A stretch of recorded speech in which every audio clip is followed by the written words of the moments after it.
안녕하세요. 혹시 이런 상상 해보신 적 있으세요? 내가 가진 돈을 전부 다 잃고 아는 사람도 한 명 없는 낯선 길거리에 딱 떨어진 거예요. 거기서 5년, 아니 10년 안에 다시 부자가 될 수 있을까? 사실 대부분은 좀 막막하게 느낄 텐데요. 그렇죠. 거의 불가능하다고 생각하겠죠? 근데 오늘 저희가 살펴볼 자료의 저자는요, 부를 쌓는 게 바로 그런 학습 가능한 기술이라고 단언을 합니다. 네, 맞아요. 한번 배우면 절대 잃어버리지 않는, 뭐랄까 자전거 타기 같은 기술이라는 거죠. 와, 자전거 타기. 그러니까 이건 단순한 운이나 뭐 무조건적인 노가다랑은 완전히 다른 게임이다. 이런 얘기네요. 바로 그겁니다. 이번 시간에는 부는 어떻게 만들어지는가 이 근본적인 질문에 대해서 저자가 제시하는 핵심 원리들을 아주 깊게 한번 파헤쳐 보려고 합니다. 아마 오늘 이 얘기를 다 듣고 나시면요. 부를 향한 당신의 노력이 더는 헛되지 않게 방향을 딱 잡아주는 나침반 하나를 얻어가실 수 있을 겁니다. 좋습니다. 그럼 시작해 볼까요? 네, 바로 시작해보죠. 본격적으로 들어가기 전에 너무 많은 정보에 막 압도되실 수 있으니까 가장 중요한 거, 딱 세 가지 핵심 원칙만 먼저 짚고 넘어갈게요. 아, 네, 좋습니다. 핵심 요약. 이게 세 가지만 기억하셔도 오늘 대화의 절반 이상은 가져가시는 겁니다. 오, 기대되는데요. 첫 번째가 뭔가요? 첫째, 부랑 돈은 완전히 다른 개념이다. 이걸 이해해야 합니다. 부와 돈이 다르다. 네, 우린 이걸 너무 자주 헷갈리죠. 하긴 저도 그냥 그게 그거 아닌가 생각했던 것 같아요. 이게 가장 기본이면서도 제일 중요한 출발점이겠네요. 그럼 두 번째는요? 둘째는 자신을 상품화해야 한다는 겁니다. 자신의 상품화요? 이거 약간 도발적으로 들리는데요. 그렇죠.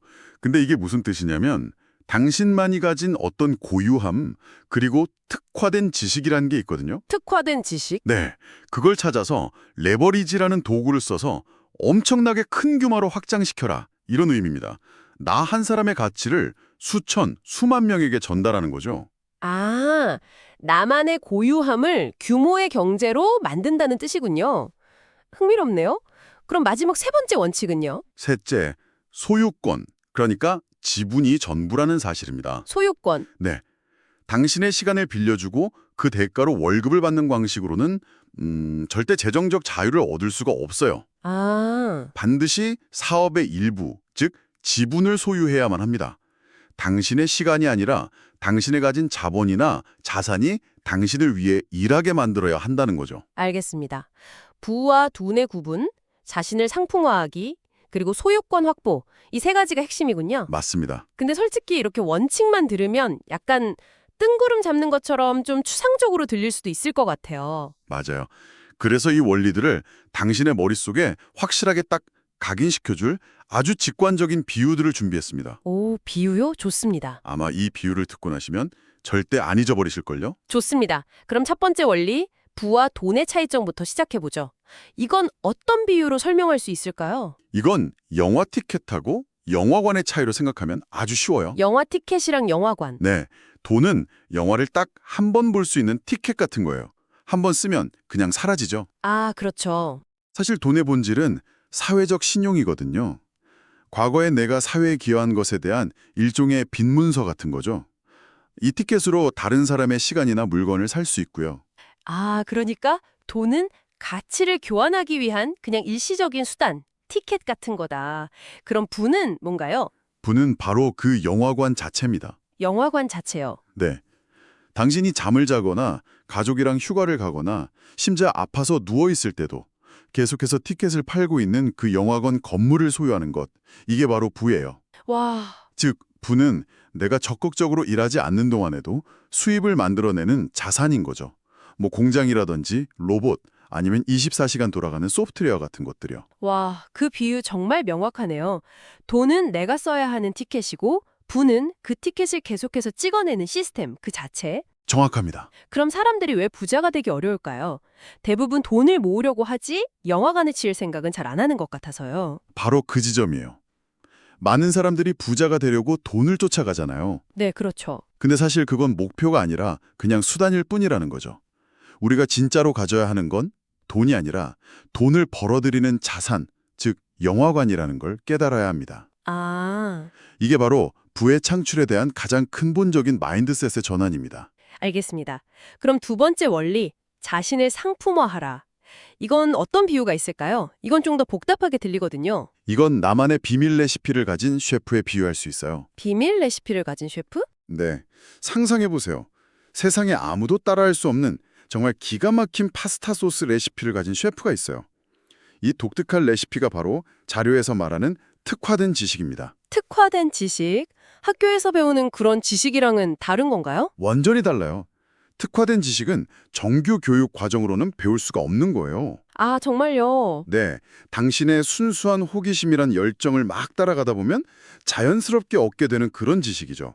만약 사회가 당신에게 뭔가를 훈련시킬 수 있다면 다른 사람도 똑같이 훈련시켜서 당신을 대체할 수 있잖아요. 아, 그렇죠. 대체 가능하겠네요. 근데 이 비밀 레시피는 오직 이 셰프의 경험, 재능, 열정의 산물이라서 누구도 쉽게 복제할 수가 없는 거죠. 그렇군요.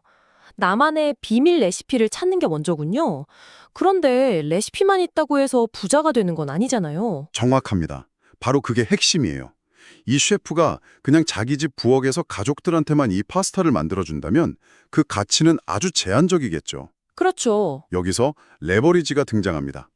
셰프가 이 레시피를 이용해서 프랜차이즈 레스토랑을 수백 개 열거나 아니면 온라인 쿠킹 클래스 비디오를 만들어서 전 세계 수백만 명에게 판매한다면 어떨까요? 아, 이것이 바로 자신을 상품화하는 과정입니다. 아하. 레시피라는 특화된 지식에 프랜차이즈나 온라인 비디오라는 레버리지를 결합해서 자신의 가치를 어마어마한 규모로 복제하고 확장하는 거군요. 바로 그거죠. 자료에서 가장 강력한 현대의 레버리지로 꼽는 게 바로 코드랑 미디어예요. 네, 코드를 한번 짜놓으면 수백만 명을 위해 일하고 미디어 컨텐츠를 한번 만들면 전 세계 사람들이 소비할 수 있잖아요. 둘 다 복제하는 데 드는 추가 비용이 거의 0에 가깝고 누구 허락을 받을 필요도 없어요. 와, 이게 바로 고유함을 규모로 바꾸는 마법이네요. 맞습니다. 정말 와닿습니다. 그럼 마지막으로 소유권이 전부다라는 원리는요. 이건 좀 더 직접적인 것 같은데요. 네, 이건 택배기사와 택배회사 사장의 차이로 설명할 수 있어요. 택배 기사랑 사장님이요? 네, 당신의 시간을 팔아서 월급을 받는 건 내가 직접 트럭을 운전하는 택배기사랑 똑같아요. 아무리 열심히 일하고 주 80시간을 일해도 하루는 24시간이잖아요. 그렇죠. 한계가 명확하죠. 네, 그러니까 수입에 명확한 상한선이 있는 거죠. 당신 수입이 당신의 시간이랑 정비례하는 구조예요. 대부분의 직장인들이 바로 이 택배 기사와 같은 상황이겠네요. 네, 제 시간을 회사에 빌려주고 월급을 받는 거니까요. 맞습니다. 반면에 지분을 소유하는 건 수백, 수천 대의 트럭을 가진 택배 회사의 주인이 되는 것과 같아요. 아, 내가 직접 운전하지 않아도 회사의 시스템 전체가, 그러니까 다른 기사님들이랑 수많은 트럭들이 24시간 나를 위해 가치를 만들어내는 거죠. 와. 이것이 바로 소유권의 힘입니다. 당신의 수입이 당신의 시간과 완전히 분리되는 지점이죠.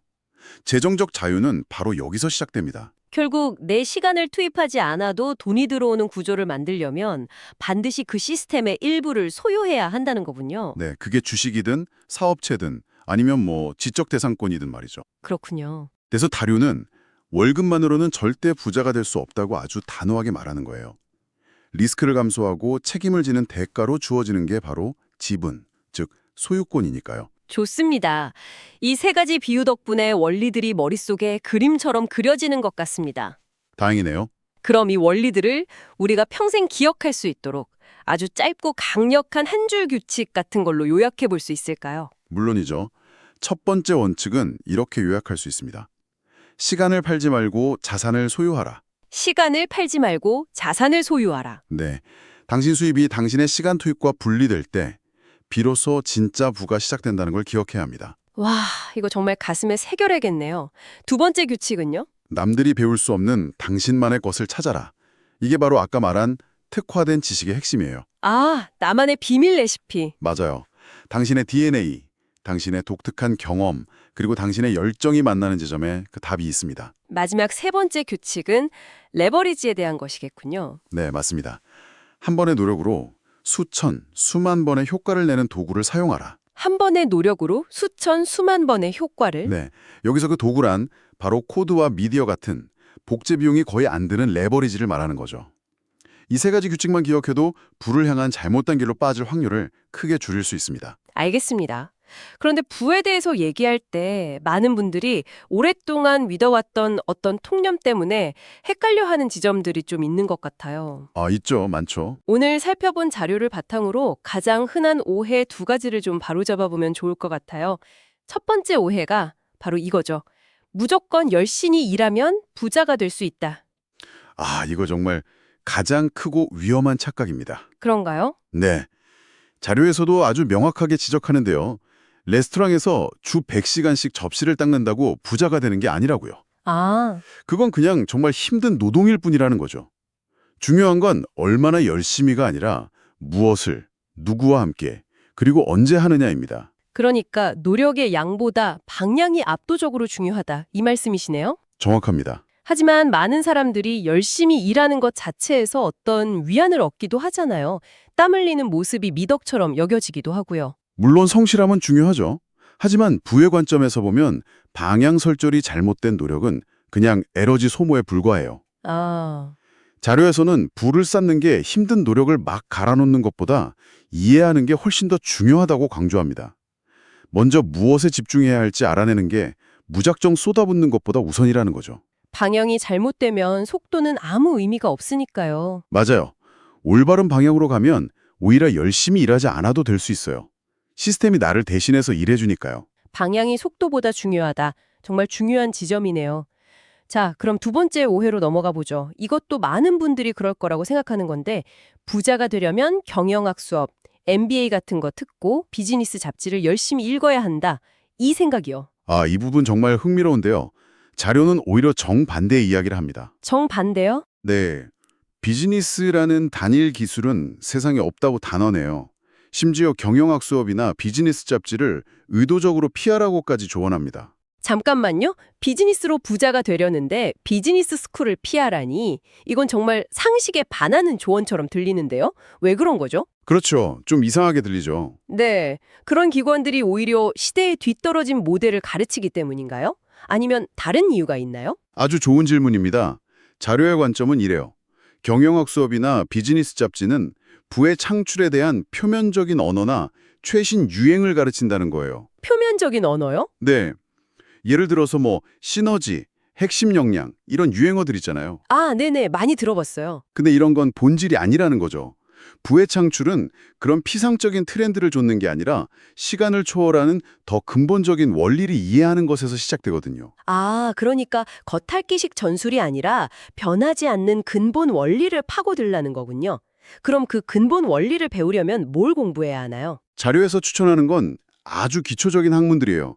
예를 들어서 미시경제학, 게임 이론, 심리학, 설득, 윤리학, 수학, 그리고 컴퓨터 과학 같은 것들이요. 와, 정말 기초 학문들이네요. 네, 이런 foundational skills, 기초 기술들이야말로 세상을 움직이는 실제 원리라는 거죠. 이런 기초 학문을 깊이 이해하는 게 화려한 비즈니스 용어 몇 개 배우는 것보다 훨씬 더 빠르고 효과적인 길이라고 말합니다. 정말 관점의 전환이네요.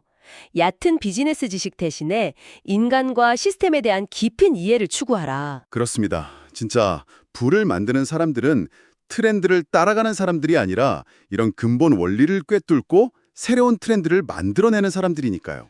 와, 오늘 정말 많은 이야기를 나눴네요. 부에 대한 개념부터 잘못된 통념까지 머릿속이 싹 정리되는 느낌입니다. 도움이 되셨다니 다행입니다. 그럼 마지막으로 오늘 나눈 내용들이 당신의 머릿속에 잘 정리되었는지 확인해 볼 겸 핵심적인 내용들을 다시 한번 짚어보는 시간을 가져볼까요? 좋습니다. 퀴즈 형식보다는 우리가 나눴던 대화의 핵심들을 다시 한번 요약해보는 게 더 의미 있을 것 같네요. 그럼요. 제게 가장 인상 깊었던 첫 번째 개념은 역시 부와 돈의 근본적인 차이였습니다. 아, 그렇죠. 이걸 제대로 구분하는 것만으로도 인생의 재무적 목표가 완전히 달라질 것 같아요. 영화 티켓을 모으는 대신 영화관을 소유해야 한다는 비유가 정말 강력했습니다. 맞습니다. 부는 잠자는 동안에도 돈을 버는 자산 시스템이라는 정의, 이게 모든 것의 시작이죠. 네. 그리고 그 시스템을 소유해야 한다는 게 바로 두 번째 핵심이었고요. 시간을 파는 것만으로는 절대 재정적 자유를 얻을 수 없다는 사실 말입니다. 맞아요. 반드시 사업의 지분 같은 소유권을 확보해야 한다. 그렇죠. 그리고 그 소유권의 대상이 되는 가치를 만들려면 남들이 쉽게 대체할 수 없는 나만의 무기가 있어야 했죠. 그게 바로 세 번째 핵심, 특화된 지식이었고요. 네, 맞아요. 학교에서는 가르쳐주지 않는 오직 나의 순수한 호기심과 열정에서만 나올 수 있는 지식이요. 그렇죠. 그리고 그 특화된 지식을 거대한 규모로 증폭시키는 도구가 바로 네 번째 핵심, 레버리지였습니다. 아, 레버리지. 특히 허락 없이 누구나 사용할 수 있고 복제 비용도 거의 없는 가장 강력한 레버리지 두 가지, 바로 코드와 미디어. 이걸 꼭 기억해야 합니다. 네, 맞아요. 그래서 이 모든 것을 종합한 개념이 바로 자신을 상품화하라는 말이었군요. 그렇죠. 이걸 한 문장으로 다시 요약해 본다면 당신의 고유함, 즉 특화된 지식을 레버리지를 통해 규모로 확장하라. 이런 의미로 정리할 수 있겠네요. 네, 완벽한 정리입니다. 그 5가지 개념의 연결고리를 이해하셨다면 오늘 대화의 정수를 모두 흡수하신 겁니다. 오늘 우리는 부를 만드는 것이 단순한 노동이나 운이 아니라 명확한 원리를 이해하고 적용하는 기술이라는 점을 깊게 있게 살펴봤습니다. 네, 부와 돈을 구분하고 당신만의 특화된 지식을 찾아 레버리지를 활용해서 소유권을 확보하는 것. 이 흐름을 이해하는 것만으로도 정말 큰 수확이라고 생각합니다. 마지막으로 오늘 다룬 자료의 끝부분에 나오는 아주 흥미로운 문장 하나를 소개해드리고 싶어요. 오, 뭔가요? 이렇게 쓰여 있습니다. 마침내 부자가 되었을 때 당신은 그것이 애초에 당신이 찾던 것이 아니었음을 깨닫게 될 것이다. 와, 정말 의미심장한 말이네요. 부를 얻고 나면 그게 목표가 아니었다는 걸 깨닫는다라. 그렇죠. 이 말을 당신에게 마지막 질문으로 남겨두고 싶습니다. 만약 부 자체가 최종 목표가 아니라면 부를 추구하는 그 힘든 과정을 통해 당신이 정말로 얻고 싶은 것은 무엇인가요? 한 번쯤 깊이 생각해 볼 만한 질문인 것 같습니다.